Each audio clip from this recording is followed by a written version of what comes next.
Specialist Danny Torres noticed her the moment he walked into the chow hall. She sat alone at a corner table, the same spot she occupied every evening, reviewing laminated language cards while the rest of Forward Operating Base Sentinel buzzed with conversation around her. Staff Sergeant Maya Crow, the translator, 28 years old according to the roster, Navajo according to the rumors, and invisible according to everyone who mattered on this base. Torres grabbed his tray and moved through the line, stealing glances at her between scoops of mashed potatoes and overcooked chicken. She wore the same uniform as everyone else, carried the same rank insignia, ate the same terrible food. But something about the way she held herself set her apart. Not defeated, not angry, just separate, like she had drawn a circle around herself that nobody was invited to cross. He found a seat with his squad near the windows and tried to focus on his meal, but his eyes kept drifting back to her table. She turned a card, mouthed something in what he assumed was Pashto, then flipped to check her answer. Her lips pressed together in brief satisfaction before she moved to the next card. 6 months she had been on this base, and Torres could count on one hand the number of times he had heard her speak more than 3 words to anyone who was not an Afghan elder or a village contact. The door banged open and Sergeant First Class Derek Vance strode in with his squad trailing behind him like dogs following their master. Torres felt his shoulders tense automatically. Vance had that effect on people. 12 years in the infantry had carved him into something hard and sharp, a man who measured everyone he met and found most of them wanting. Vance grabbed a tray without breaking stride, his voice carrying across the room as he complained to his sergeants about the mission briefing, about the heat, about the fact that they were stuck babysitting some village meeting tomorrow instead of running real operations. His squad laughed at all the right moments, nodded at all the right pauses. That was how things worked around Vance. Then his eyes landed on Maya Crow, alone at her corner table, and his expression shifted into something Torres recognized. Vance changed direction, leading his squad toward the section where she sat. "The help is in our section tonight," Vance announced, loud enough for half the chow hall to hear. His squad chuckled as they settled into the tables around her, not quite at her table, but close enough to make a point. Torres watched Maya glance up briefly, register the intrusion, and return to her language cards without a flicker of reaction. Vance was not finished. He leaned back in his chair, arms crossed, staring at her with undisguised contempt. "You know," he said to his sergeants while keeping his eyes fixed on Maya, "I never understood why we need these people. We got apps on our phones that translate better than any human. Probably cheaper too." More laughter from his squad. Maya turned another card. Torres felt his food turning to cement in his stomach, but he said nothing. It was not his place. Vance was a sergeant first class, a squad leader, a man with 12 years of combat experience. Torres was a specialist with 18 months in country who had learned early that keeping his head down was the best way to keep it attached. Maya finished her meal in silence, gathered her tray, and stood to leave. As she passed Vance's table, he called out to her, "Hey, translator, can you tell me how to say get me another coffee in Pashto?" His squad erupted in laughter again. She stopped. For a moment, Torres thought she would simply walk away, absorb the insult like she absorbed everything else. But instead she turned, met Vance's eyes directly, and spoke a flowing sentence in Pashto that Torres could not understand but recognized as something more complex than a coffee order. Then she walked away without waiting for a response. Vance's laughter faded into confusion. He looked at his squad, but none of them spoke Pashto either. The moment hung, suspended until Private Reeves pulled out his phone and started tapping at a translation app. Torres watched Reeves's face shift through several expressions before settling on uncomfortable amusement. "What did she say?" Vance demanded. Reeves hesitated. "Something about a dog that barks at mountains still sleeps in dirt." The table went quiet. Vance's jaw tightened, but Maya Crow was already gone, her tray deposited and her figure disappearing through the exit. Torres found himself suppressing something that might have been admiration. Later that evening, Maya stood alone in her quarters, the door locked, the blinds drawn. She knelt beside her footlocker and lifted the false bottom that nobody knew existed. Beneath it lay a worn piece of fabric, tan and black, the colors faded from years of wear and washing. A Ranger tab. She ran her thumb across the stitching, feeling the texture of a life she had left behind. 3 years she had worn this tab. 3 years of being the person she had trained her entire adult life to become. And now here she was, filing paperwork and conducting village interviews and letting men like Derek Vance mock her in chow halls. She had chosen this. That was the part that made it bearable. Nobody had forced her into translation duty. She had requested it, fought for it, convinced people far above her pay grade that this was where she needed to be.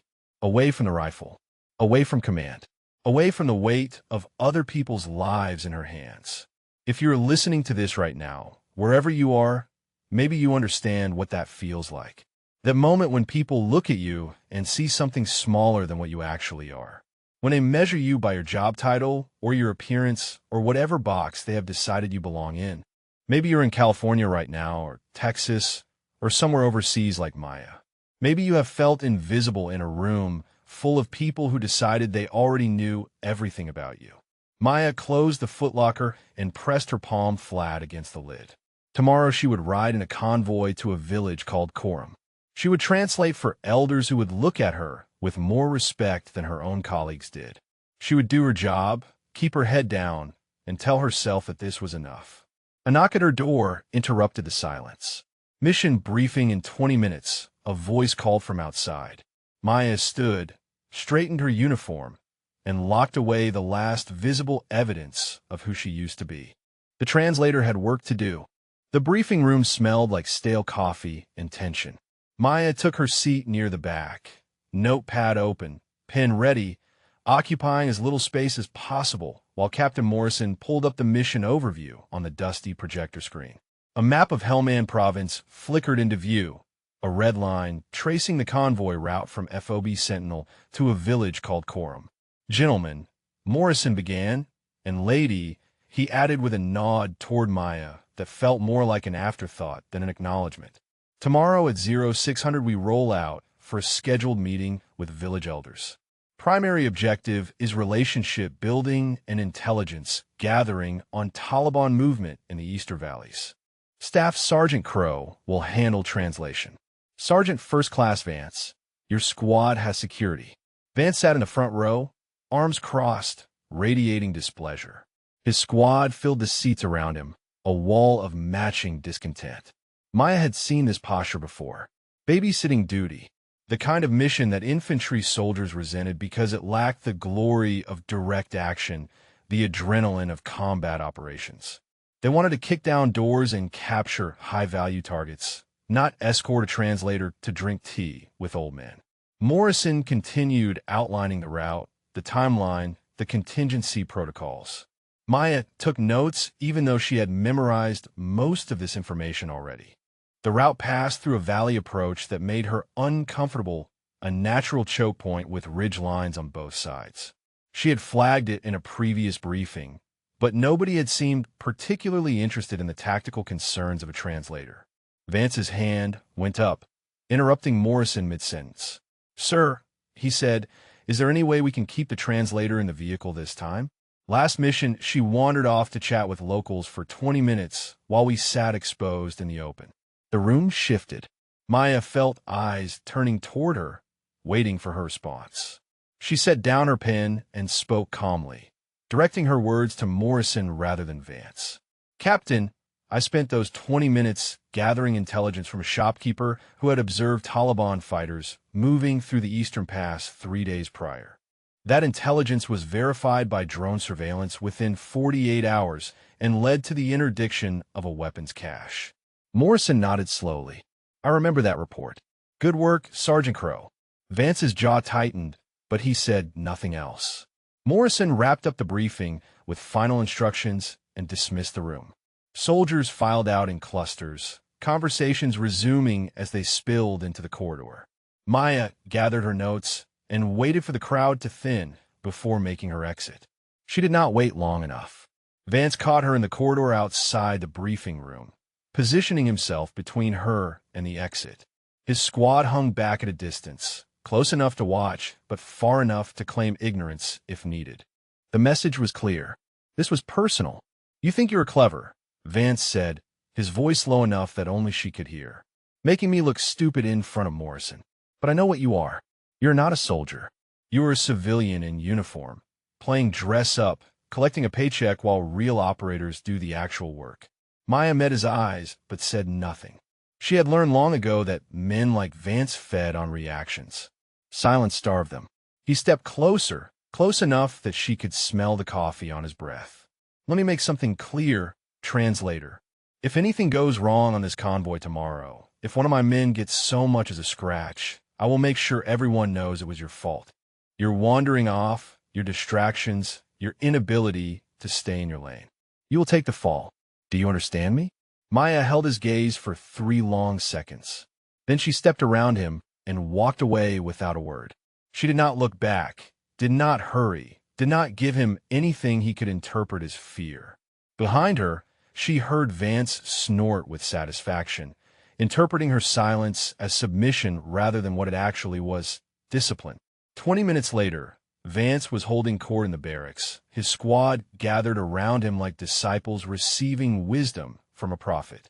"The translator thought she could embarrass me," he announced, loud enough for neighboring bunks to hear. "Making up some story about intelligence gathering. Like anyone believes a paper pusher stumbled onto actionable intel while getting coffee with the locals." Rodriguez, his senior sergeant, nodded in agreement. "I heard she only got this posting because of some diversity initiative. Check the box, you know. Female, minority, probably ticked 3 or 4 categories at once." Private Reeves chimed in with a grin. "Someone told me she is like Navajo royalty or something. Indian princess using family connections to pad a resume before she gets out and runs for Congress." Laughter rippled through the group.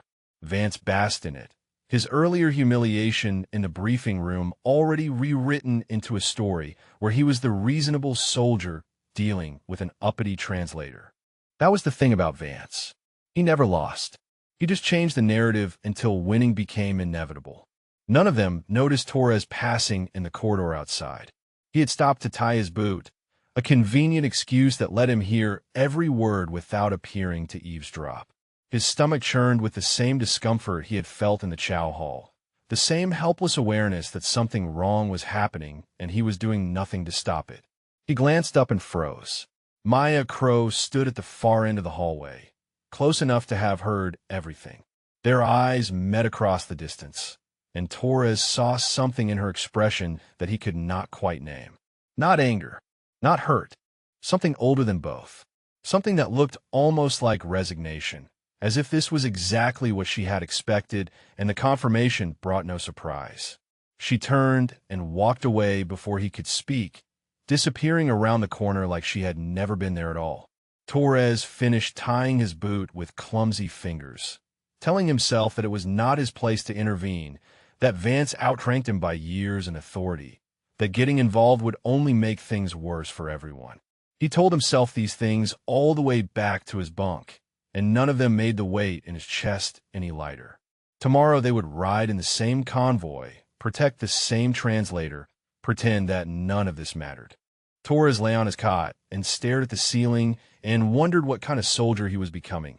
The kind who watched wrong things happen and convinced himself that watching was the same as being innocent. Outside, the Afghan night settled over FOB Sentinel like a hell breath. In 12 hours, the convoy would roll out toward Coram. In 12 hours, everything Derek Vance believed about Maya Crow would begin to unravel. Dawn broke over FOB Sentinel in shades of orange and dust. Torres climbed into the second vehicle of the 4-truck convoy, an MRAP that smelled like diesel and old sweat, and found Maya Crow already seated near the window. She had her M4 across her lap and her eyes fixed on something beyond the reinforced glass, somewhere in the middle distance that Torres could not quite locate. He settled into the seat across from her as 2 other soldiers, Corporal Webb and Private First Class Delgado, took their positions near the rear. The engine rumbled to life beneath them, vibrating through the floor plates and into his bones. Ahead, the lead Humvee carrying Vance and his fire team pulled out through the gate, followed by their MRAP. Then the third vehicle, then the tail gunner bringing up the rear. Radio chatter filled the cabin, call signs and position checks, and the routine language of military movement. Torres watched Maya through the corner of his eye, trying to read something in her expression. She had not spoken a word since boarding, had barely acknowledged his presence beyond a brief nod. The silence felt heavier than it should have. So, Torres ventured, "Have you been to Coram before?" Maya glanced at him, seemed to weigh whether the question deserved an answer. "Twice," she said. "The elders there are reasonable. They want stability more than ideology." "That is good," Torres said, grasping for something to extend the conversation. "Makes things easier."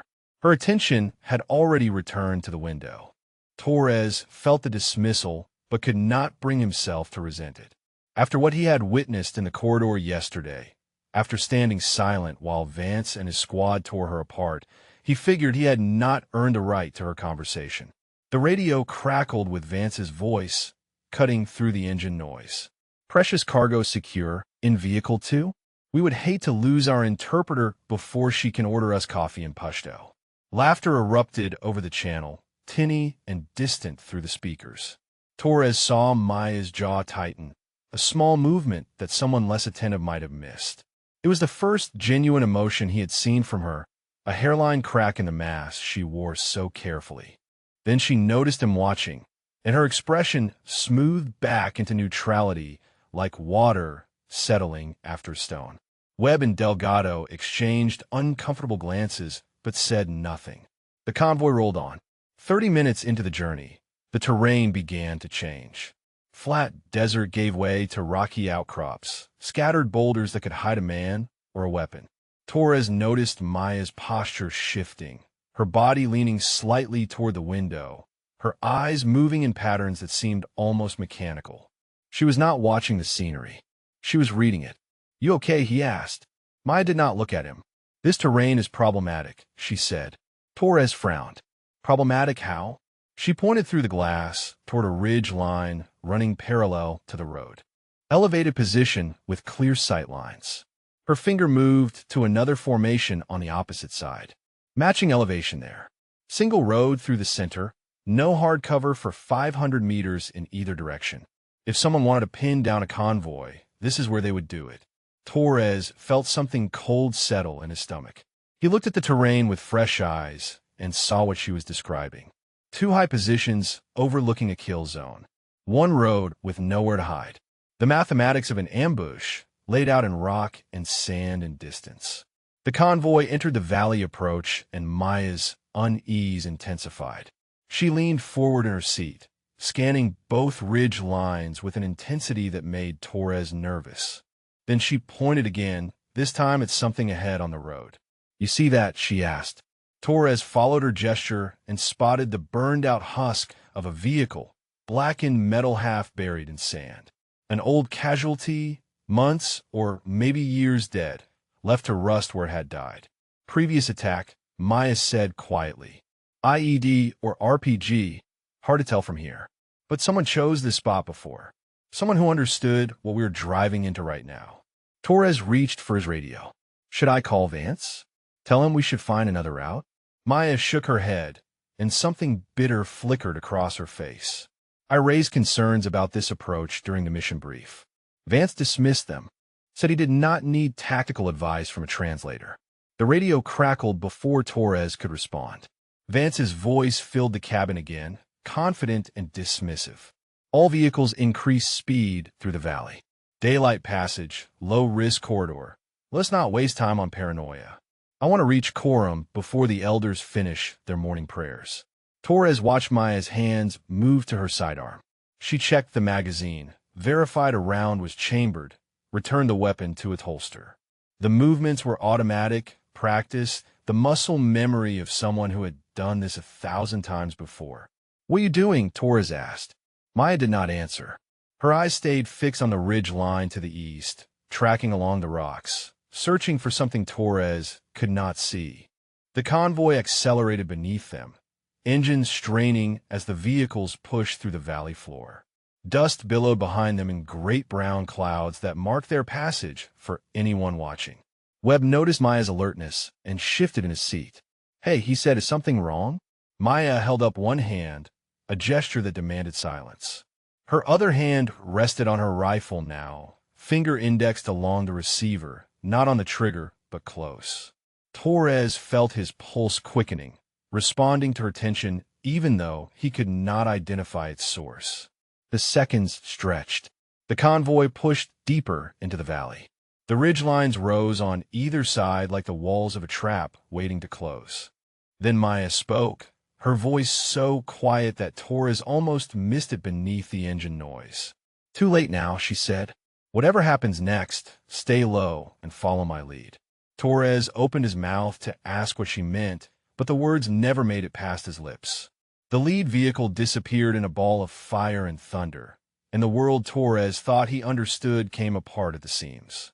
The explosion tore through the lead Humvee like the fist of an angry god, lifting the vehicle off its wheels and slamming it back down in a twisted heap of burning metal. Torres watched it happen through the windshield, his brain struggling to process the image even as the shockwave rattled through their MRAP and shook loose something fundamental in his understanding of the world. Then the gunfire started. Muzzle flashes erupted along both ridge lines, dozens of them, maybe more. The sound hit Torres like a physical force. The overlapping crack of automatic weapons mixed with the deeper thump of heavy machine guns and the shrieking whistle of incoming RPGs. Rounds pinged off their armored hull, sparking against reinforced glass, punching through the thinner panels near the roof. The air inside the cabin turned to chaos. Vance's voice exploded over the radio, high and ragged with adrenaline. "All units return fire, hold position and engage." Torres could not move. His hands gripped his rifle, but his body refused to obey commands. Every muscle locked in the paralysis of sudden terror. He had been in firefights before, brief exchanges that lasted seconds and ended with the enemy melting back into the landscape. This was different. This was 40 or 50 fighters on elevated positions with clear sight lines and nowhere to run. This was the mathematics of an ambush, exactly as Maya had described, unfolding in blood and thunder around him. A wet sound snapped him back to the present. Corporal Webb slumped forward in the driver's seat, a dark hole in his temple where the bullet had found the gap in his helmet. Dead before he could react. Dead because Torres had frozen instead of returning fire. Then Maya moved. She shoved Torres down with one hand while raising her M4 with the other, firing through the cracked window in controlled bursts. Torres watched from the floor as she dropped two fighters on the eastern ridge in rapid succession, her shots impossibly precise amid the chaos. No hesitation, no wasted movement, just the cold efficiency of someone who had done this many times before. "Get on the gun," she shouted, her voice cutting through the noise like a blade. "Torres, get on the mounted gun now."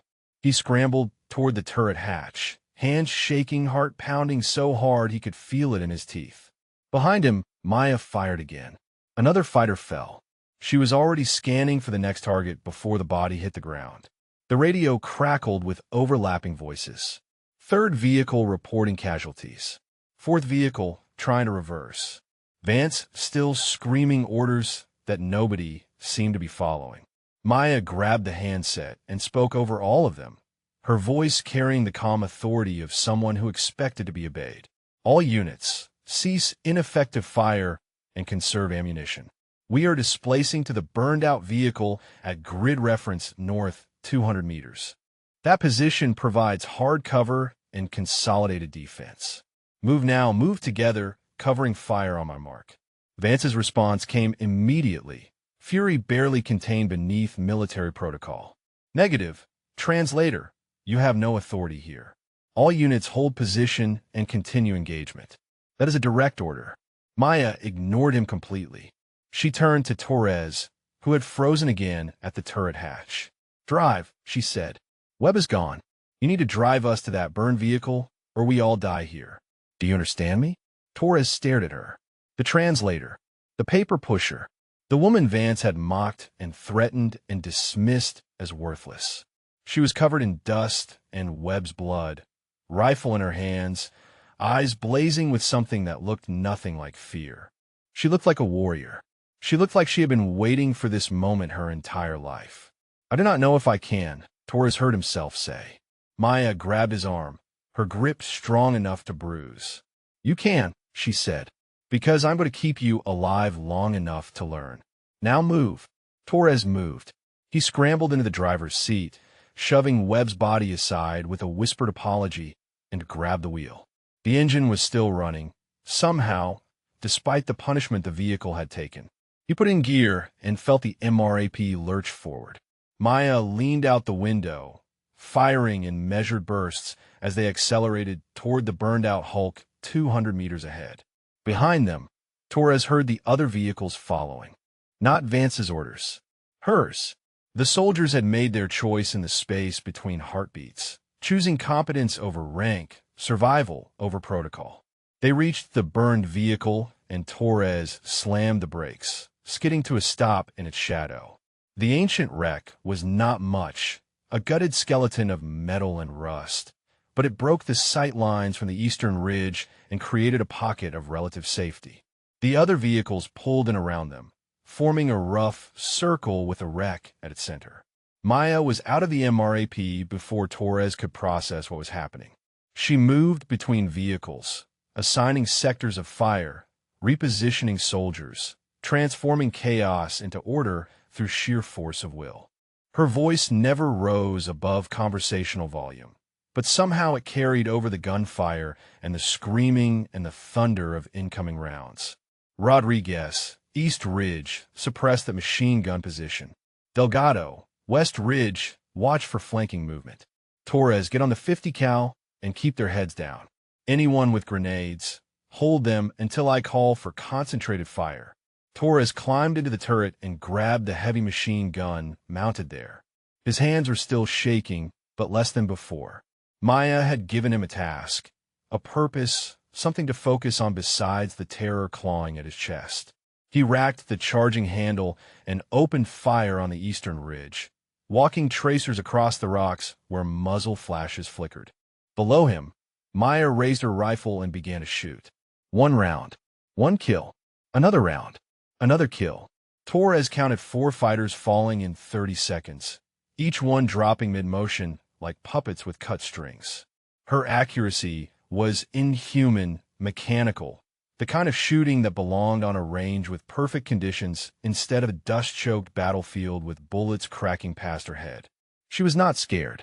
Torres realized it with sudden clarity, watching her move between positions, directing fire, eliminating threats. She was not pretending to be brave or pushing through fear like the rest of them. She was simply doing what she had been trained to do, operating in an environment that felt more natural to her than the chow hall or the briefing room or any of the places where she had been invisible. The translator was gone. Something else had taken her place, and Torres understood, with growing certainty, that they had never known Maya Crow at all. Maya crouched behind the burned-out vehicle and counted assets. 7 soldiers still combat effective, including herself. 2 confirmed dead in the lead vehicle, 1 more in theirs. Ammunition situation manageable, but deteriorating. Enemy positions on both ridges with interlocking fields of fire. This was survivable, but only if everyone did exactly what she told them. She moved between positions, adjusting angles, redistributing ammunition from the wounded to those still fighting. Her voice remained steady as she called out enemy movements, directing fire like a conductor leading an orchestra of violence. East Ridge, 2 fighters repositioning behind the large boulder. West Ridge, machine gun team, shifting south. Adjust fire, conserve rounds, make every shot count. Her own rifle spoke in measured intervals. Another fighter dropped on the eastern ridge. Then another. The kill count in her head climbed past 8, past 9, each number a life ended by her hands. She had stopped feeling the weight of such numbers years ago. That was what training did. That was what survival required. Movement on the road behind the western ridge caught her attention. Reinforcements. A technical vehicle with a mounted gun, plus 15 or 20 fighters on foot, flowing into positions that had been thinned by her marksmanship. The enemy had planned for casualties. They had planned for resistance. This ambush was professional, coordinated, and now it was growing stronger. She keyed her radio. All positions, be advised, enemy reinforcements arriving from the west.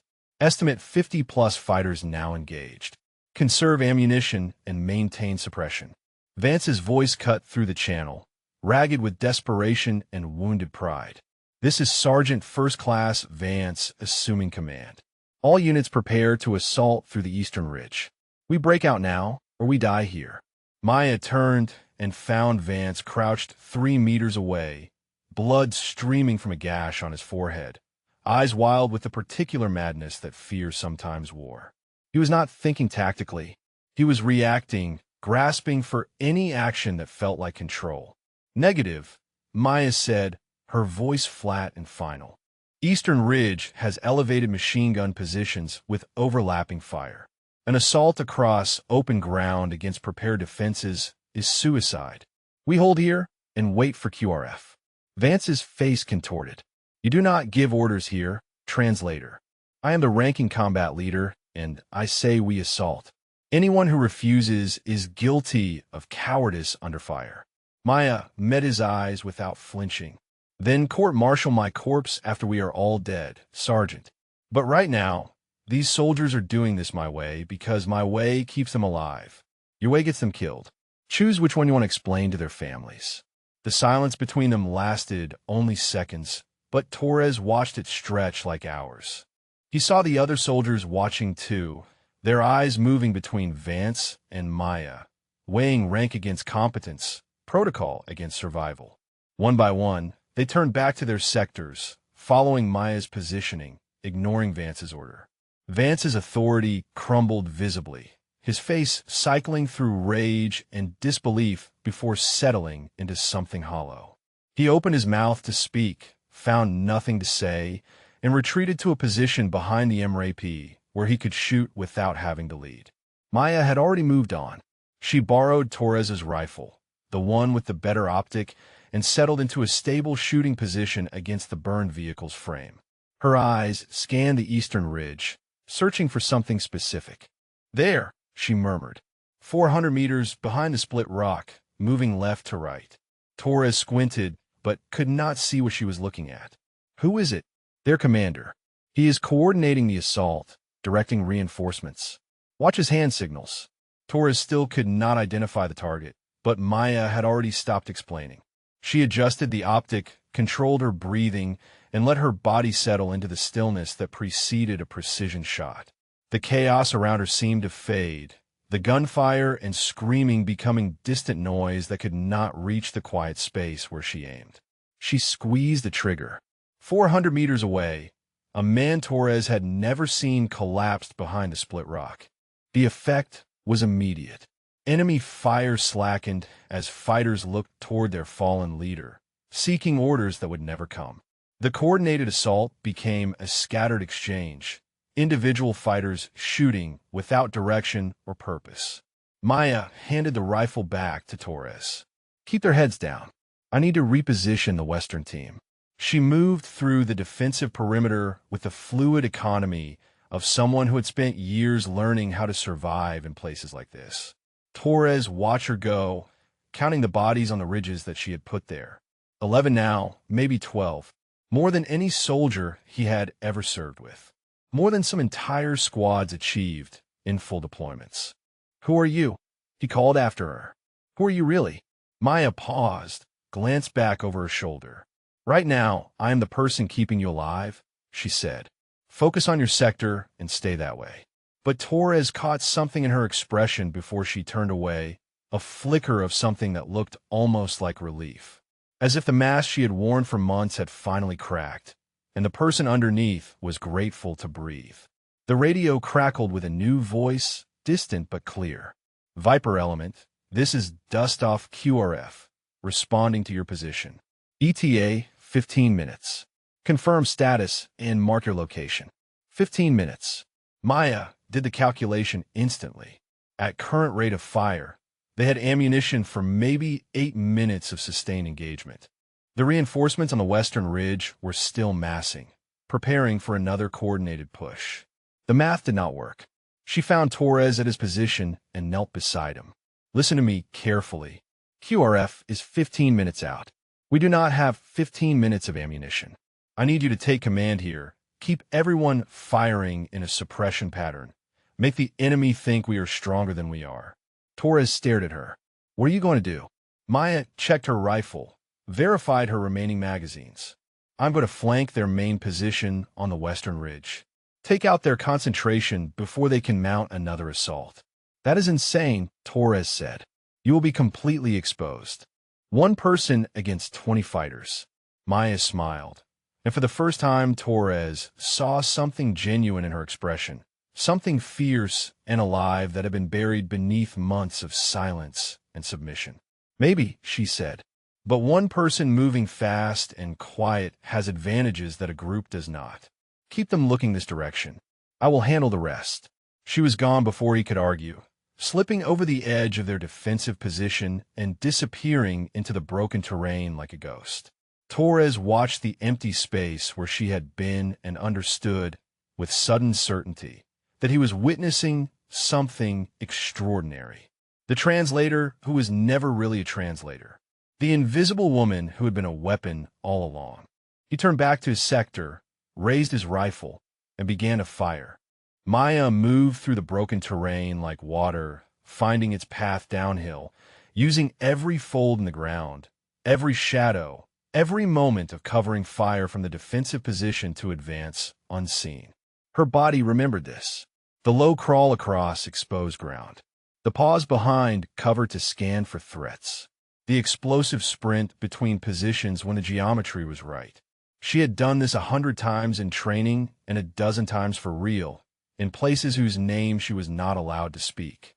A fragment of memory surfaced unbidden. Another country, another war, a night operation that had started clean and ended in blood. Her team moving through a compound, room by room, until the intelligence proved wrong and the walls closed in. She pushed the memory down. Not now. Not here. The dead could wait until she finished keeping the living alive. Behind her, the suppression fire continued in steady bursts. Torres had understood her instructions. He was keeping the enemy focused on the defensive position, drawing their attention and their ammunition while she circled wide. She could hear the rhythm of the engagement shifting, the Taliban fighters responding to what they thought was a desperate last stand rather than a deliberate distraction. She reached a shallow wadi that cut across the base of the western ridge, a dry creek bed carved by seasonal floods and forgotten by the men who planned ambushes above it. Perfect! She dropped into the depression and followed it north, moving faster now, letting the terrain mask her approach. 3 minutes of movement brought her to a position she had identified from the defensive perimeter. A jumble of boulders at the ridge's base, close enough to the main enemy concentration that she could hear their voices calling to each other in Pashto. They were coordinating another push, massing fighters for a final assault that would overwhelm the Americans before help could arrive. 15 fighters, maybe more, clustered behind a rock formation that gave them cover from the defensive position but left their flank completely exposed to someone who had taken the time to circle around. Someone who moved like a ghost and shot like a machine. Maya checked her equipment. 1 fragmentation grenade, 3 magazines, maybe 90 rounds total. Her rifle had taken dust during the movement, but the action was still clean. She controlled her breathing, felt her heartbeat slow, let the calm wash through her like cold water. She had been afraid of this moment for 2 years. Afraid of picking up the rifle as her primary weapon again. Afraid of becoming the person who made calculations like the one she was making now. 15 fighters. 1 grenade. 90 rounds. The geometry of violence reduced to simple arithmetic. But fear had no place in the equation. Only the soldiers behind her, counting down their ammunition, waiting for help that might arrive too late. Only Torres in the turret, firing until his barrel glowed, trusting that she knew what she was doing. Only the dead in the lead vehicle, whose sacrifice meant nothing if everyone else died too. She pulled the pin on the grenade, counted 2 seconds, and threw. The explosion tore through the enemy concentration like a hammer striking glass. Bodies flew. Screams erupted. Fighters who had been preparing to assault suddenly found themselves scrambling for cover that no longer existed. Maya was already moving. She came around the boulder with her rifle up and firing, each shot placed with surgical precision. One fighter, rising from the dust, sent her mass down. Another turning toward the sound, headshot, down. A third reaching for his weapon, 2 rounds to the chest, down. She displaced between shots, never staying in one position long enough to become a target, flowing through the chaos like something inevitable. 7, 8, 9. The surviving fighters began to understand what was happening. They turned from the distant Americans to face this new threat, this single figure moving through their ranks like death itself. But turning took time. Aiming took time, and Maya gave them no time at all. 10, 11. Her rifle jammed on a double feed, a malfunction that would have killed a lesser shooter. She cleared it in 2 seconds, muscle memory overriding conscious thought, and kept firing. 12, 13. The remaining fighters broke. Not a tactical withdrawal, but a panicked rout. Men throwing down weapons and scrambling up the ridge, fleeing from something they could not understand. A translator, a woman, a ghost who had materialized from the desert and killed half their number in less than a minute. Maya let them run. Her ammunition was nearly gone, and the threat was neutralized. She stood in the open, rifle raised, watching the survivors disappear over the ridgeline. Her breathing was steady. Her hands were still. The fear she had carried for 2 years was gone, burned away in the crucible of action, replaced by something that felt almost like peace. The sound of rotors reached her ears. She turned and saw the black shapes of helicopters cresting the eastern ridge, QRF gunships sweeping in with door gunners already engaging the remaining enemy positions. The cavalry had arrived. 15 minutes stretched to forever, but they had made it. Torres saw her from the defensive position, a lone figure silhouetted against the dust and smoke of the western ridge. She stood motionless, rifle still raised, watching the enemy flee. He had seen photographs of monuments built to honor warriors, statues frozen in moments of triumph. She looked like that now, something carved from stone and legend rather than flesh and blood. The other soldiers saw her too. They stopped firing as the Taliban melted away, stopped moving as the helicopters roared overhead, and simply stared at the woman who had saved them. The translator, the invisible one, the person they had dismissed and mocked and ignored for 6 months while a warrior hid behind language cards in silence. Vance saw her too, from his position behind the MRAP. His face was pale, his eyes hollow, his understanding of the world cracking along fault lines he had not known existed. Everything he believed about translators, about women, about who deserved respect and who did not, lay shattered around him like the bodies on the ridge. Maya lowered her rifle and began to walk back to friendly lines. 18 confirmed kills. 7 soldiers still alive who would not be without her. 1 reputation destroyed, another revealed. The translator was dead. Something else had taken her place, and nothing at FOB Sentinel would ever be the same. The helicopters settled into the dust like great mechanical birds coming to roost, their rotors still spinning as soldiers poured out to secure the perimeter. Torres watched the QRF teams sweep through the ambush site with practiced efficiency, checking bodies, collecting weapons, establishing a defensive cordon that felt almost absurd after what they had just survived. The battle was over. The questions were just beginning. Medics moved between the wounded with their kits and their calm voices, assessing injuries with the detached professionalism of people who had seen too much to be shocked by blood. For soldiers injured, including Private Reeves with his shattered shoulder, already loaded onto a stretcher and headed for the medevac bird. 2 confirmed dead in the lead vehicle, their bodies recovered and covered with tarps that could not hide the truth of what had happened to them. Torres found Maya sitting against a boulder near the burned-out vehicle, drinking water from a canteen, rifle resting across her lap. She looked tired in a way that went deeper than physical exhaustion, a weariness that seemed to radiate from somewhere behind her eyes. The dust and blood on her uniform told part of the story. The 18 bodies scattered across the western ridge told the rest. A medical officer approached her with a kit in his hands, asking if she was injured. Maya shook her head, but the medic had already noticed the dark stain on her sleeve, the torn fabric above her left elbow. He pushed the material aside and revealed a bullet graze, a shallow furrow carved through skin and muscle that would scar but not cripple. "When did this happen?" the medic asked. Maya looked at the wound as if noticing it for the first time. "Sometime during the flanking maneuver," she said. It did not seem important. The medic exchanged a glance with Torres that said everything about how unusual that response was. Soldiers noticed when they got shot. They felt it, remembered it, carried the moment with them. They did not dismiss bullet wounds as unimportant while conducting solo assaults against enemy positions.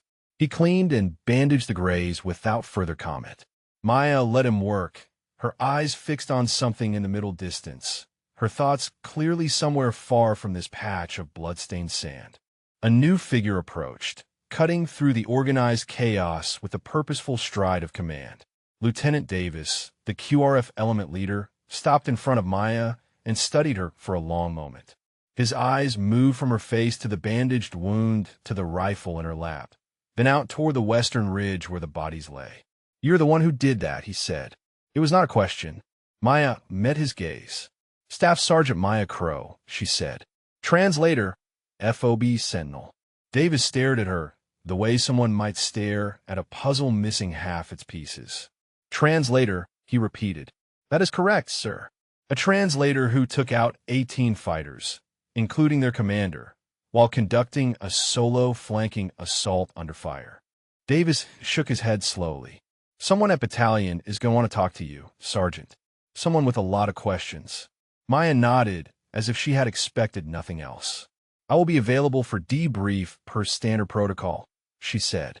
Davis looked like he wanted to say more, but the demands of securing the site pulled him away. Torres watched him go, then turned back to Maya. She had returned to her water, her silence, her private distance that nobody was invited to cross. 60 kilometers away, Captain Patricia Chun sat in the intelligence office at FOB Sentinel, reviewing the initial after-action report that had just come through encrypted channels. The numbers scrolled across her screen with a clinical detachment of military documentation. For friendly wounded, 2 friendly killed in action. 38 enemy combatants confirmed dead. Her eyes caught on a detail buried in the casualty breakdown. 18 of those 38 kills were attributed to a single soldier. She checked the name attached to that number and felt her eyebrows rise. Staff Sergeant Maya Crow. Translator. Chen had been an intelligence officer for 8 years. She had seen remarkable things, improbable things, soldiers who performed far beyond their training when circumstances demanded it. But she had never seen a translator rack up more confirmed kills in a single engagement than most infantry soldiers achieved in entire deployments. She pulled Maya Crow's personnel file and began to read. Name, rank, service number, assignment history, and then 3 pages in a wall of black redaction bars and classification stamps that blocked everything else. Most of the file was inaccessible, locked behind clearance levels that exceeded Chen's authority. Red flags multiplied in her mind. Translators did not have classified service records. Translators did not single-handedly break ambushes. Translators did not move through enemy positions like special operators and shoot like trained snipers. She picked up the secure phone and dialed battalion intelligence, already knowing that the answers she sought were buried somewhere in those redacted pages. The convoy returned to FOB Sentinel as the sun began its descent toward the horizon. Torres climbed out of the MRAP and found the base transformed, soldiers lining the route not in formation but in curiosity, word of the ambush having spread faster than the vehicles could travel. Everyone wanted to see. Everyone wanted to know. Maya emerged from the vehicle behind him, and the whispers began immediately. That is her. The translator. 18 confirmed. Solo assault on the ridge. Torres watched soldiers step aside as she walked, not in disrespect, but in something closer to awe. Vance stormed past without looking at anyone, his face pale with rage and humiliation, his squad trailing behind him in uncomfortable silence. His authority had shattered on that ridge, broken by a woman he had dismissed as worthless, and everyone on this base would know it before nightfall. Maya walked toward her quarters as if nothing had changed, her stride steady, her expression neutral. But Torres noticed the difference in how people looked at her now. Not through her. At her. The invisible woman had become visible in the most dramatic way possible. A figure stepped into Maya's path before she could reach her quarters. Captain Chun, intelligence insignia on her collar, tablet in her hands, eyes sharp with questions that would not wait. Staff Sergeant Crow, Chun said. I am Captain Chun, Base Intelligence Officer. I need to speak with you about today's engagement. Maya stopped. Of course, Captain. I will provide full debrief per protocol. Chun shook her head. This is not about the engagement, Sergeant. This is about you. I have been reviewing your personnel file, and most of it is classified above my clearance level. I have questions about why a translator has a service record that looks like it belongs to special operations. Maya's expression did not change, but something shifted behind her eyes. Have you read my full file, Captain? I cannot, Chun admitted. It is locked. Maya nodded slowly, as if confirming something she already knew. Then I suggest you contact someone with appropriate clearance, she said. They can explain what you need to know. She stepped around Chun and continued toward her quarters, leaving the intelligence officer standing in the fading light with more questions than she had started with. Chun watched her go and reached for her phone. This was going to require a call to someone considerably higher than battalion intelligence. Captain Chun sat alone in the intelligence office, the glow of multiple screens casting blue shadows across her face.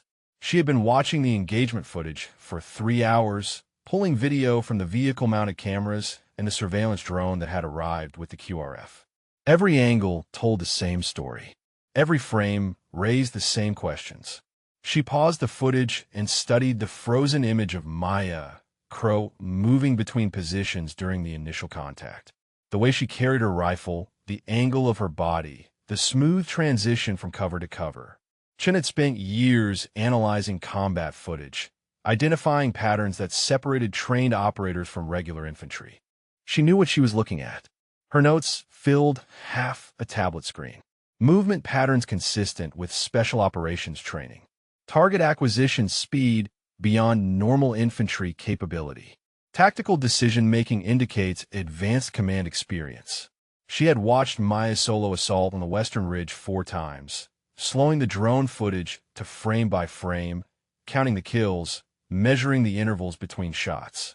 12 seconds for the first 7 targets. Less than 2 seconds per engagement.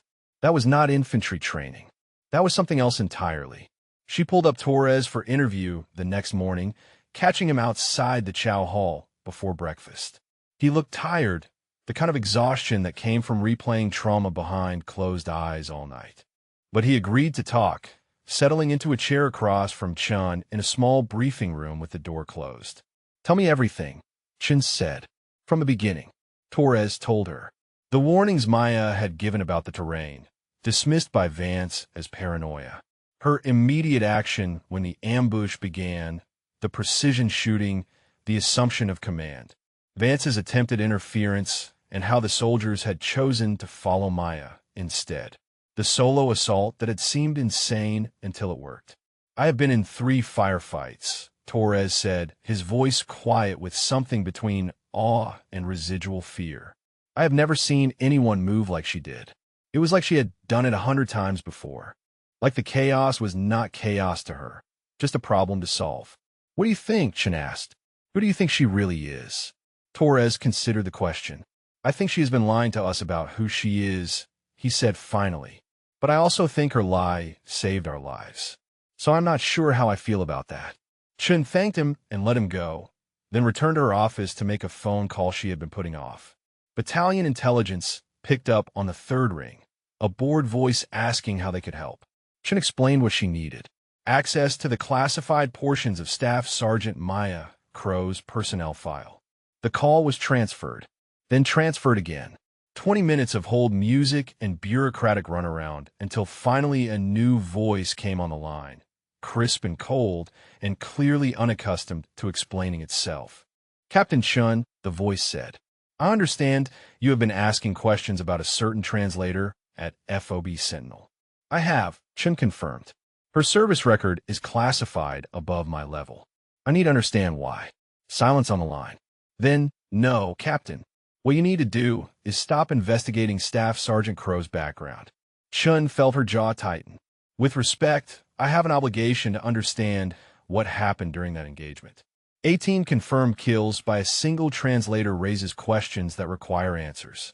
The voice did not waver. "You have witnessed the declassified version of Staff Sergeant Crow, Captain. Accept it. Further investigation into her background is not authorized. Is that clear?" The line went dead before Chun could respond. 300 kilometers away, Lieutenant Colonel Harrison Wade sat in his office at Regional Command, reading the same after-action report that had captured Chun's attention. But unlike Chun, Wade already knew the answers to the questions she was asking. He had known them for 2 years. He pulled Maya Crow's real file from the secure cabinet behind his desk, the one that required retinal scan and code word access. The file was thick, spanning a decade of service that bore no resemblance to the translator cover story at FOB Sentinel. Ranger School graduation, class of 2015. One of the first women to complete the program, finishing in the top 10% despite instructors who had expected her to fail. 3 years with the 75th Ranger Regiment, deployed to 4 combat zones, decorated twice for valor. Then 2 years with a unit whose name did not appear in any official document, conducting operations that would never be acknowledged. Wade turned to the final section of the file, the pages he had read a dozen times and still could not read without feeling the weight of what they contained. Syria, 18 months ago. A compound assault based on intelligence that proved catastrophic ally wrong. 5 operators entered. 1 walked out. Maya Crow had lost her entire team in that compound. She had been the senior operator, the one responsible for their lives, the one who had to write the letters and attend the funerals and live with the knowledge that her people had died on her watch. The official inquiry had cleared her of wrongdoing. The intelligence failure was not her fault, but Wade knew that official clearance meant nothing to someone carrying that kind of weight. She had come to him 6 months after Syria, requesting reassignment. Not retirement, not medical discharge, just reassignment. She wanted to keep serving, but she could not carry a rifle as her primary purpose anymore. She could not be responsible for lives that might be lost under her command. Wade had understood. He had made calls, pulled strings, created a translation billet at a forward operating base where a woman with her language skills could serve without being asked to lead, to kill, to carry the weight that had broken something inside her. It had worked for 6 months, until an ambush in a valley near Coram had forced her to become the person she had tried to leave behind. Wade closed the file and stared at the wall. Someone at FOB Sentinel was asking questions that would eventually find answers. The compartmentalization was already breaking down. It was time to have a conversation with Maya Crow about what came next. He reached for his phone and called the helicopter pad. 30 minutes later, he was airborne, watching the desert scroll beneath him as he flew toward a reckoning that had been building for 18 months. The translator who had never been a translator. The warrior who had tried to stop being a warrior. The sole survivor of an operation that had killed everyone she loved. Wade did not know what Maya would choose when the truth came out. He only knew that the choice was no longer hers to avoid. Derek Vance sat on the edge of his bunk and stared at the wall, replaying the ambush in his mind for the 100th time. His orders ignored, his tactical decisions overridden, his authority stripped away in front of his own squad by a translator. A woman, someone he had dismissed as worthless for 6 months, while she hid capabilities that made him look like a fool. He told himself it was luck. Anyone with basic training could have done what she did if the circumstances aligned. The right position, the right timing, the right amount of desperation. She had gotten lucky, and now everyone was treating her like some kind of hero while his reputation crumbled around him. But the footage told a different story. It was circulating through the base now, passed from phone to phone, watched and rewatched by soldiers who could not believe what they were seeing. Vance had watched it himself, hating every second, watching Maya Crow move through enemy positions like something out of training video, her shots impossibly precise, her movements impossibly smooth. That was not luck. That was something else entirely. He was becoming a joke. He could feel it in the way soldiers looked at him now, the way conversations paused when he entered a room. The squad leader who had been overruled by a translator. The combat veteran who had ordered a suicidal charge while a paper pusher saved everyone. The story was already writing itself, and Vance was not the hero. A knock at his door interrupted his spiral. He opened it to find Private Reeves standing in the corridor, arm immobilized in a sling, face pale from pain medication, but eyes clear and steady. "Sergeant," Reeves said, "can I talk to you for a minute?"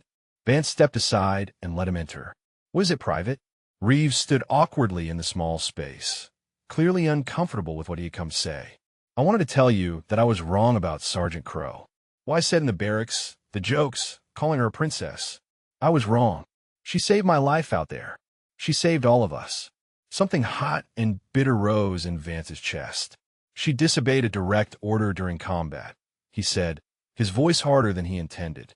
"She countermanded my tactical decisions and took actions without authorization. That is insubordination, Private. She should be court-martialed." Reeves blinked, and Vance saw something shift in the young soldier's expression, something that looked uncomfortably like pity. "Sergeant," he said quietly, "Colonel Peters already reviewed the engagement footage.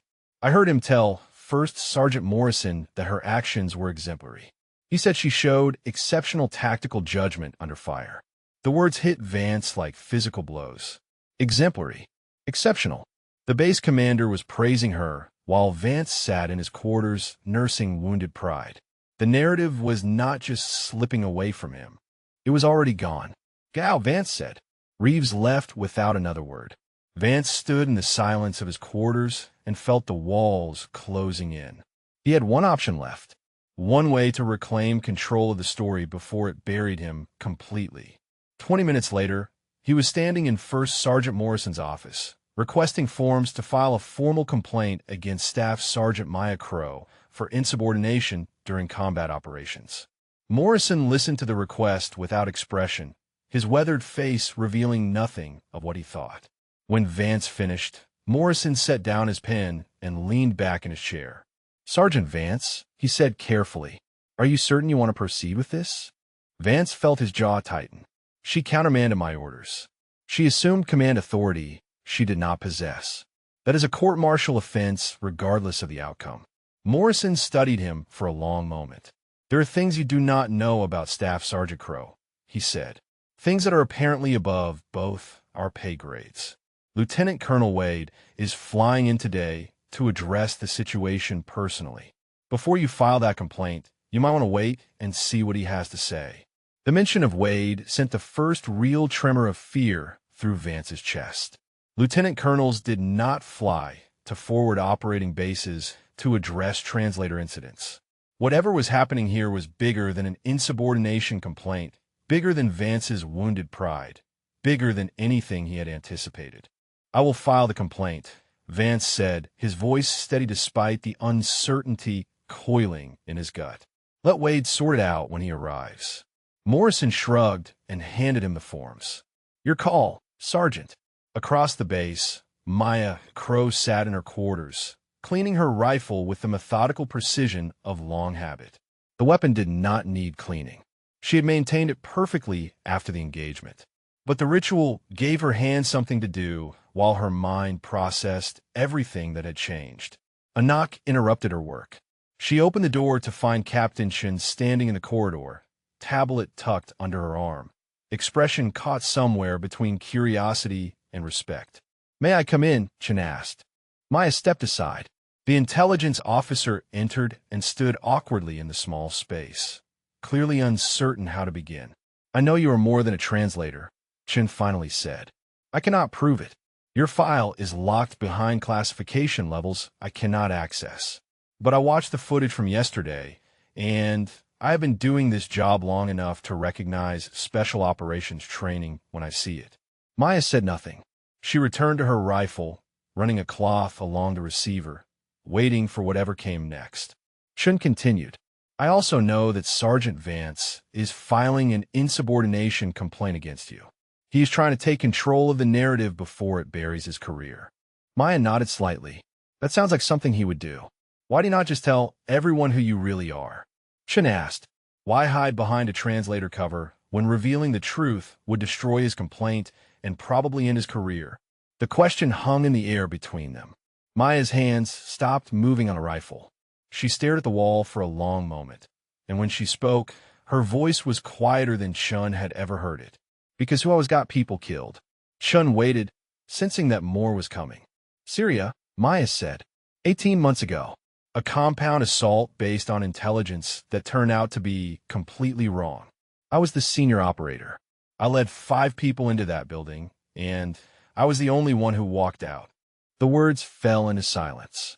Chun felt the weight of them, the grief compressed into simple sentences that could not possibly contain everything they represented. I cannot go back to operating after that. Maya continued. The weight of their deaths. The knowledge that I was responsible. I requested translation duty because I still wanted to serve, but I could not carry a rifle as my primary purpose anymore. I could not be responsible for lives that might be lost under my command. Until yesterday, Chun said softly. Maya met her eyes. Until yesterday, when there was no choice left. Chun understood now. Not everything, but enough. Enough to recognize that the woman sitting in front of her had been carrying something far heavier than a language card and a sidearm. Something that yesterday's ambush had forced back to the surface. I will not share this with anyone, Chun said. Maya shook her head. You cannot promise that. Lieutenant Colonel Wade is already here. He knows everything. The compartmentalization is over. A helicopter's rotors thundered somewhere overhead, growing louder as it descended toward the landing pad. Maya looked toward the sound, her expression unreadable. He was my commanding officer, she said. Before Syria, he is the one who created this assignment for me.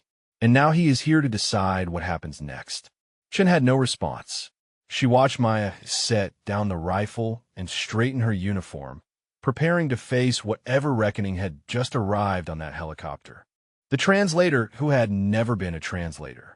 The warrior who had tried to stop being a warrior. The survivor whose past had finally caught up with her present. Lieutenant Colonel Wade stood in Colonel Peters' office, the classified file open on the desk between them, watching the base commander's expression shift through disbelief into something approaching awe.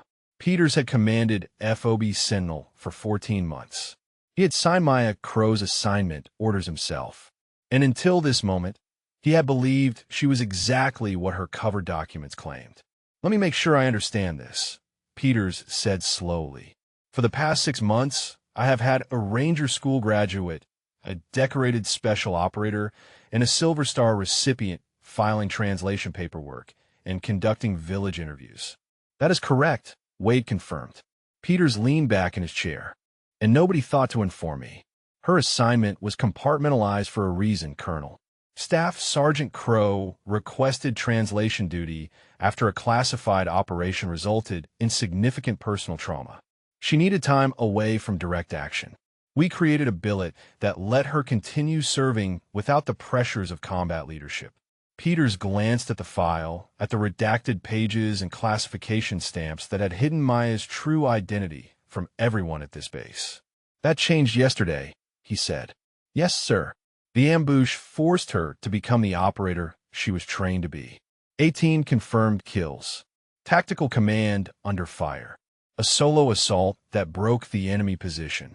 The compartmentalization cannot survive that kind of exposure. So what happens now? Peters asked. Wade, close the file. That depends on her. They found Maya waiting outside the commander's office, standing at parade, rest with her eyes fixed on something beyond the walls. She looked up when Wade emerged, and for a moment neither of them spoke. It had been 18 months since they had seen each other. 18 months since she had walked out of his office with reassignment orders and a weight on her shoulders that no document could capture. "Walk with me," Wade said. They moved through the base in silence, past soldiers who stared and whispered, past buildings that Maya had walked by 1,000 times as someone invisible. The desert stretched beyond the perimeter, brown and gold and endless. "The compartmentalization is over," Wade finally said. The ambush made that impossible.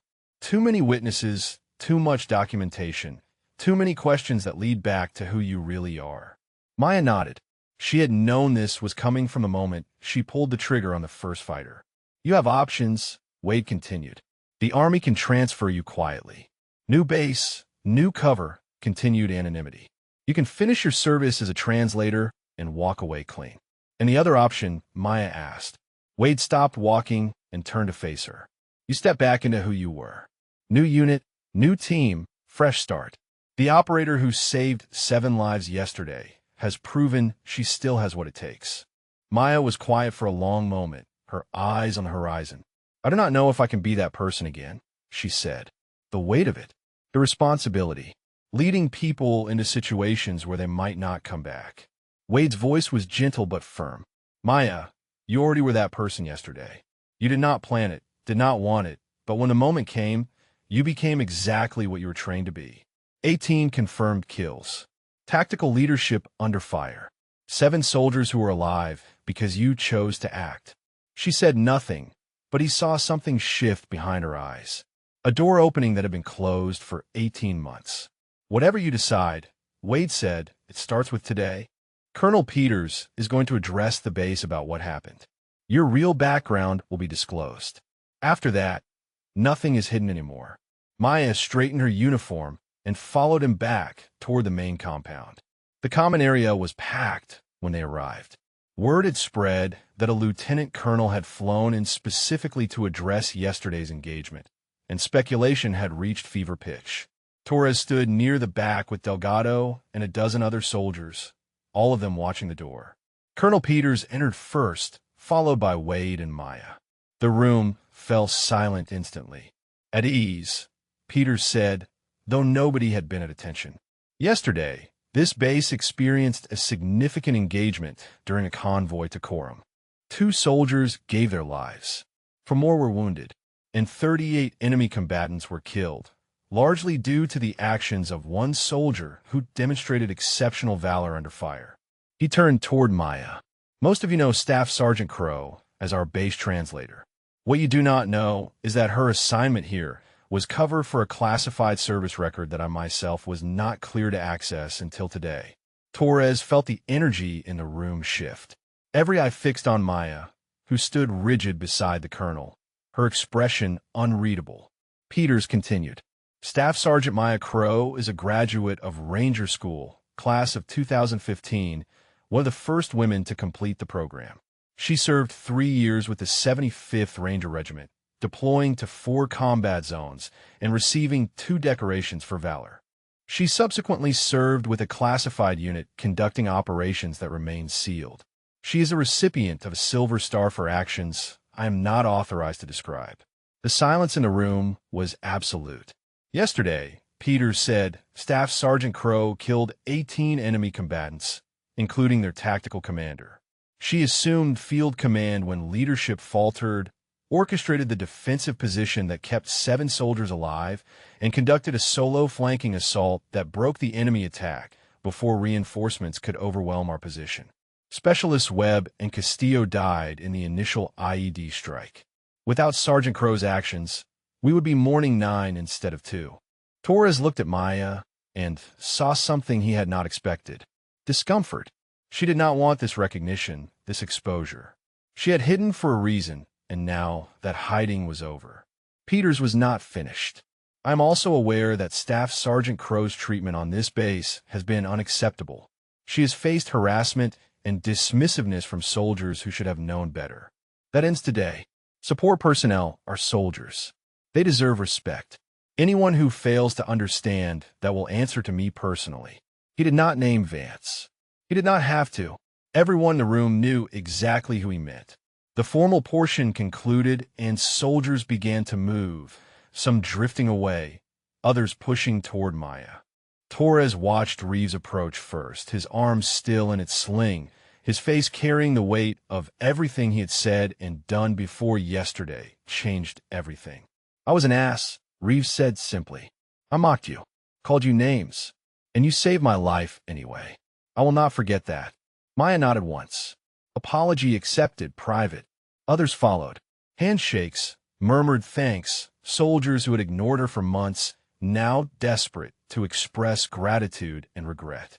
Maya accepted each one with the same quiet dignity, uncomfortable but present. Torres waited until the crowd thinned before approaching. Maya saw him coming, and something in her expression softened slightly. "I am sorry," Torres said. "I saw how Vance treated you. I heard what they said in the barracks, and I did nothing. I told myself it was not my place, but that was cowardice." Maya studied him for a moment. "You drove the vehicle when Webb died," she said. "You kept suppression fire while I flanked. You did your job when it mattered." Torres shook his head. "I mean before. I should have spoken up before." "Speaking up now matters more," Maya said.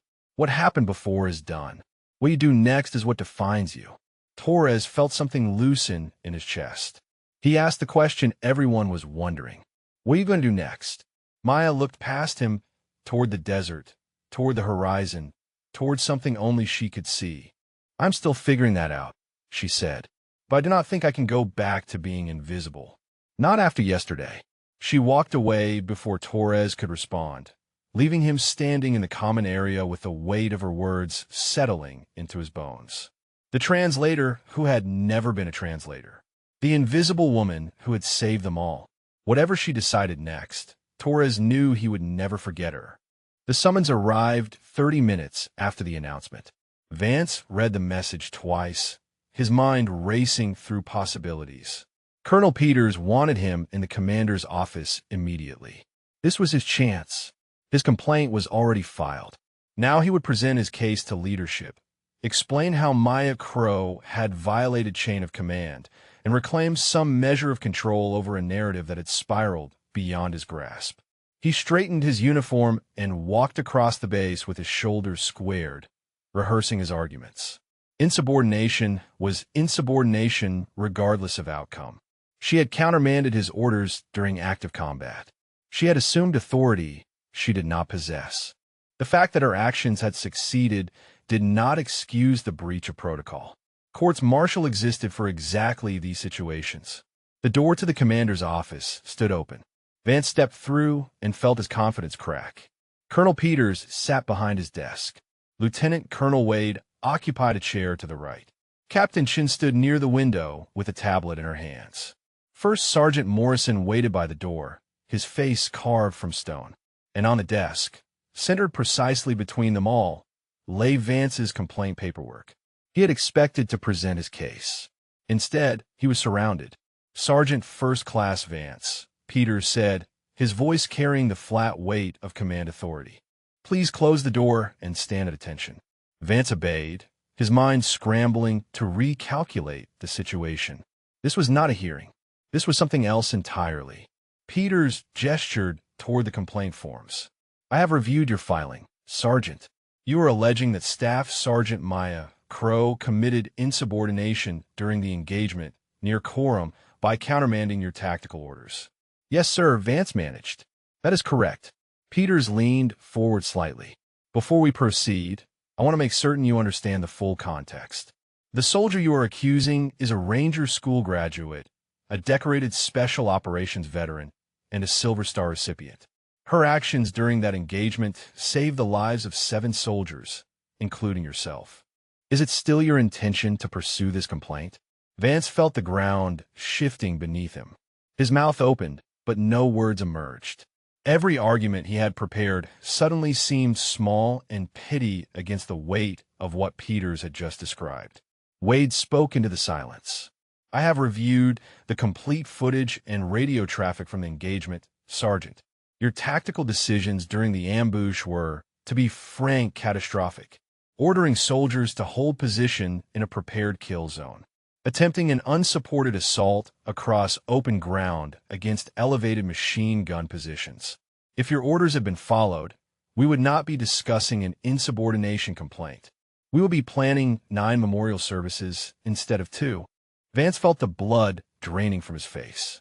Sir, I made decisions based on the information available at the time.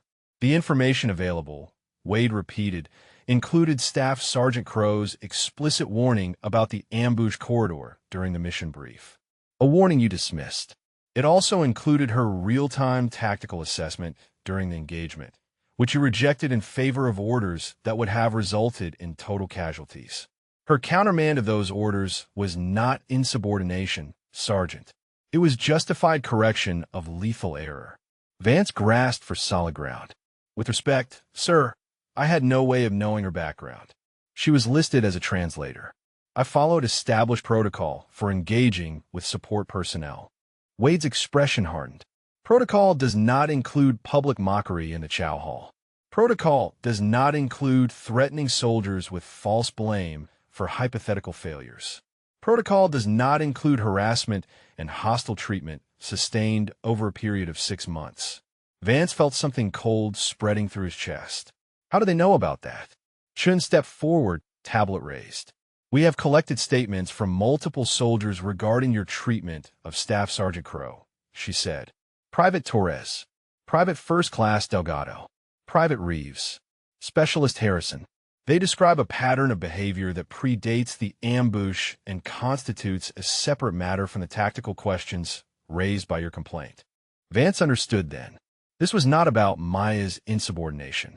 This was about everything. Every joke in the chow hall. Every whispered insult in the barracks. Every moment he had looked at her and seen something less than human. It had all been documented. It was all coming back. Sir, he said, his voice smaller than he wanted it to be. I did not know who she was. Peter stood from his desk, and Vance felt the full weight of command authority pressing down on him. That is precisely the point, Sergeant. You did not know who she was, and you treated her with contempt because of assumptions you made based on her assignment. You assumed a translator was beneath you. You assumed a woman in a support role deserved your mockery. You assumed wrong. The silence that followed was absolute. Peters delivered the judgment with cold precision. Effective immediately, you are relieved of squad leadership. You will receive a formal letter of reprimand that will become part of your permanent service record. You are recommended for transfer pending review of the harassment complaints now being compiled. Your career trajectory has changed, Sergeant Vance. I suggest you spend the time between now and your transfer considering how you arrived at this moment. Vance stood at attention, jaw clenched so tight his teeth ached. Request permission to leave, sir. Granted. He turned and walked toward the door, each step requiring more effort than the last. Morrison opened it for him without a word, without expression, without any of the solidarity that Vance had expected from a fellow senior NCO. Maya Crow was waiting in the corridor outside. Their eyes met, and Vance searched her face for triumph, for satisfaction, for any trace of the gloating he would have felt in her position. He found none. She looked tired. She looked like someone carrying a weight that had nothing to do with him or his failures or his shattered career. He walked past her without speaking. There was nothing left to say. Maya watched him go, then turned to find Captain Chen emerging from the office behind her. The intelligence officer stood awkwardly in the corridor, tablet still clutched in her hands, expression caught between professional distance and something more personal. I owe you an apology, Chen said. I pushed hard on the investigation. I did not understand what you were carrying, what you had been through. I treated you like a puzzle to solve instead of a person. Maya shook her head slightly. You were doing your job, Captain. I would have done the same. Chun hesitated, then asked the question that seemed to be on everyone's mind. What are you going to do now? Lieutenant Colonel Wade said you have options. A new unit, a new team. A chance to be who you were before. Maya considered the question. She had been considering it since the helicopter landed, since the announcement in the common area, since the moment she realized that hiding was no longer possible. It is not a second chance, she said finally. It is the same choice I have been making every day since Syria. Whether I can live with who I am. Whether the weight gets lighter or heavier when I pick up the rifle again. Chun studied her. And which is it? Lighter or heavier? Maya looked toward the desert, toward the horizon, toward something Chun could not see. I do not know yet, she said. Yesterday, I picked up the rifle because there was no other choice. Tomorrow I have to decide if I can pick it up again when there is. She walked away before Chun could respond, leaving the intelligence officer standing in the corridor with the echo of questions that had no easy answers. The translator who had become a warrior. The invisible woman who could no longer hide. The soldier who had saved everyone and still was not sure she could save herself. 2 weeks passed. The base settled into new rhythms, new routines, new understandings of who belonged and who did not. Vance was gone, transferred to a rear echelon position where his damaged reputation could fade from memory. Reeves had returned to light duty, his shoulder healing slowly, his perspective on support personnel permanently altered. The 2 soldiers killed in the lead vehicle had been memorialized and mourned, their names added to the long list of those who would not come home. And Maya Crow remained, though nobody quite knew what to call her anymore.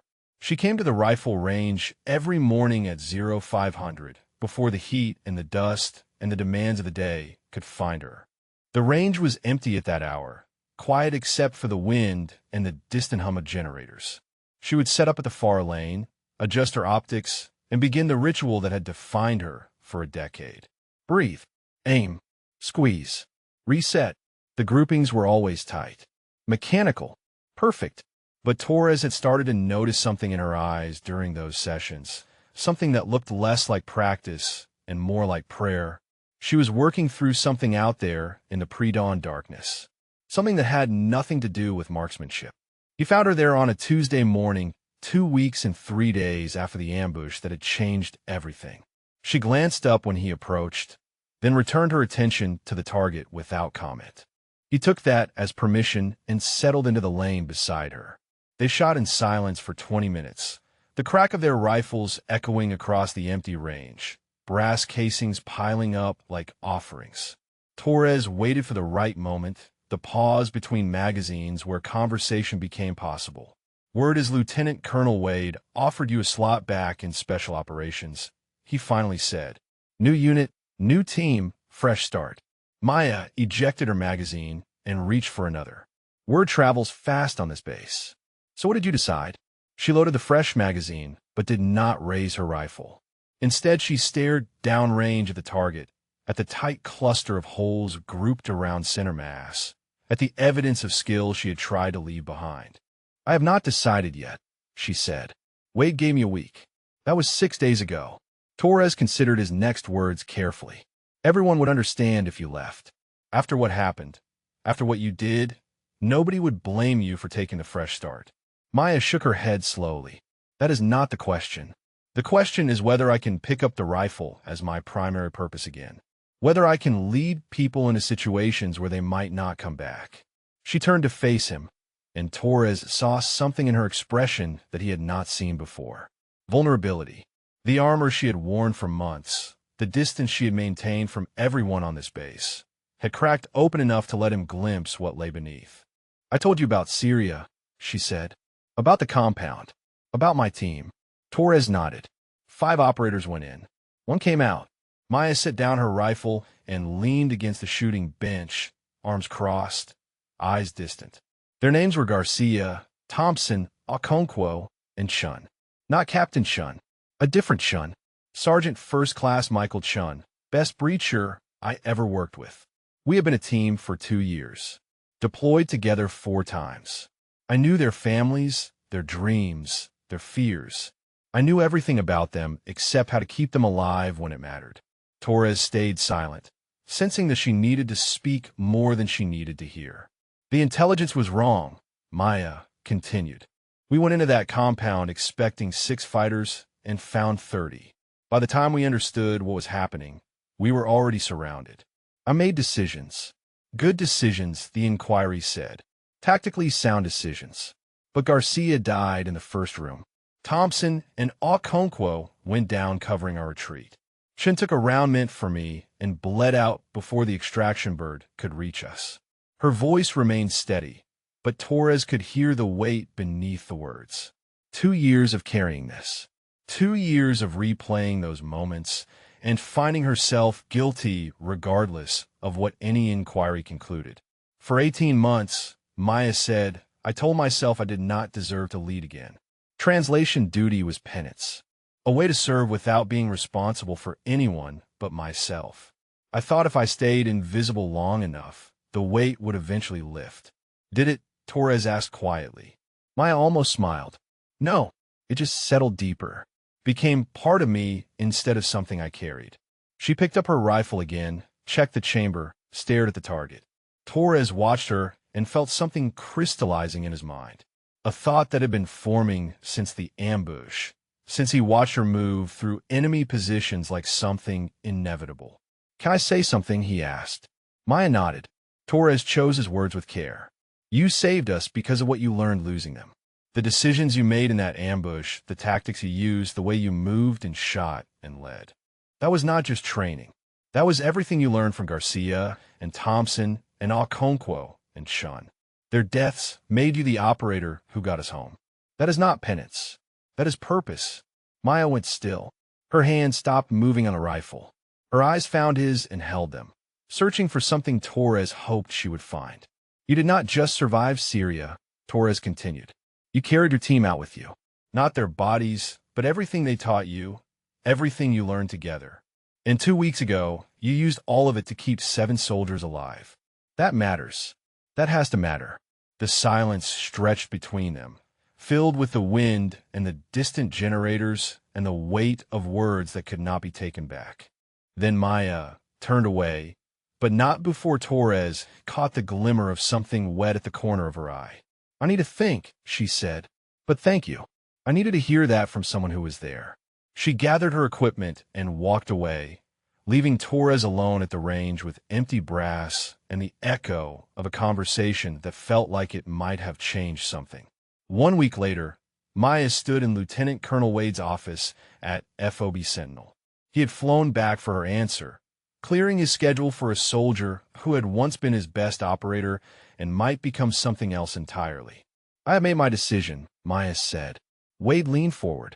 Tell me. I want back in, but not my old unit. Not direct action. Wade's expression shifted to curiosity. What then? Training command, Maya said. I want to teach.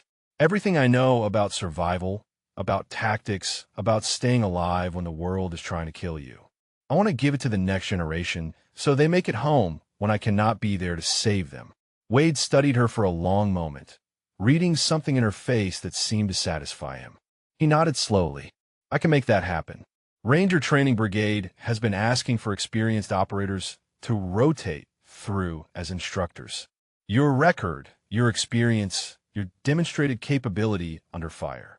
They will be lucky to have you. Maya felt something loosen in her chest.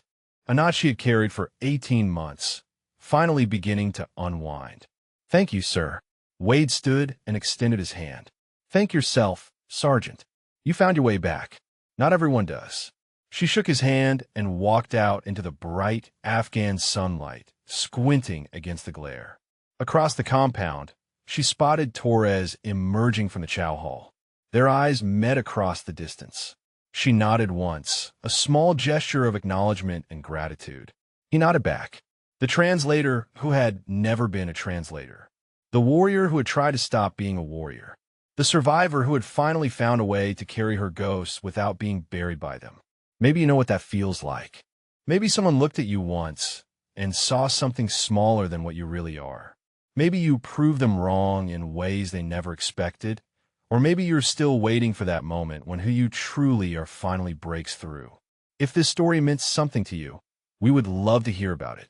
Drop a comment, share your own moment of being underestimated, and let us know where you are listening from today. Maya Crow walked toward her quarters to begin packing for her new assignment. Behind her, FOB Sentinel continued its daily rhythms, forever changed by a translator who had been so much more. Ahead of her, a classroom full of future soldiers waited to learn everything she had paid so dearly to know. The weight was still there. It would always be there. But now it had a purpose. And that made all the difference.